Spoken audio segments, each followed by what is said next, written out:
څومره بلا لارې وي، څومره بلا لارې وي، دا په رښتیا لارې وي که نه خطا لارې وي. هغه یوه لاره وه، تا وایي زما لاره ده، ما وایي زما لاره ده. زه به په کومه تلمه، زما به کومه لاره. موږ په هره لاره شر کړی دي، موږ په هغه لاره، موږ په دغه لاره، موږ د پورې کلي، موږ د خوړ په لاره، موږ د غر په لاره، موږ د لر په لاره، او موږ د بر په لاره څومره جنګونه وکړو، موږ څومره مړي وکړو، موږ څومره سري جوړ، موږ څومره وینې تویې کړې، موږ څومره مینې بایلې، موږ ایمان بیه کړو، موږ شیرینې بایلې. زه به په کومه تلم، زما به کومه لاره ده. موږ په هره لاره شر کړی دی.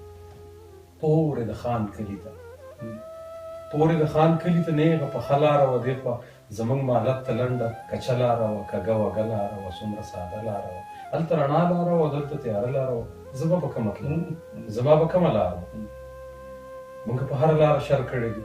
زه چې په کومه تلم هغه د ښار لاره وه، د یو بازار لاره وه، هلته روزګار لاره وه. زه پکې نه ځایېدم، زه پکې نه خرڅېدم، لکه په دار لاره وه. زه په خړپوسو ورتلم که څه د کار لاره وه. یو ځای ته ورسېدم، هلته په لار لاره وه، نو زه به په کومه تلم. یو ځای ته ورسېدم، هلته په لار لاره وه، نو زه به په کومه تلم. زما به کومه لار وه چې لارې ګڼې شولې. زه به په کومه تلم، زما به کومه لار وه چې لارې ګڼې شولې. یو هغه لاره وه چې زه او ته به پې تلو، بل هغه لاره وه چې لږ کاږه به پې تلو. دوه لارې نورې هم وي، زما جدا او ستا جدا لاره.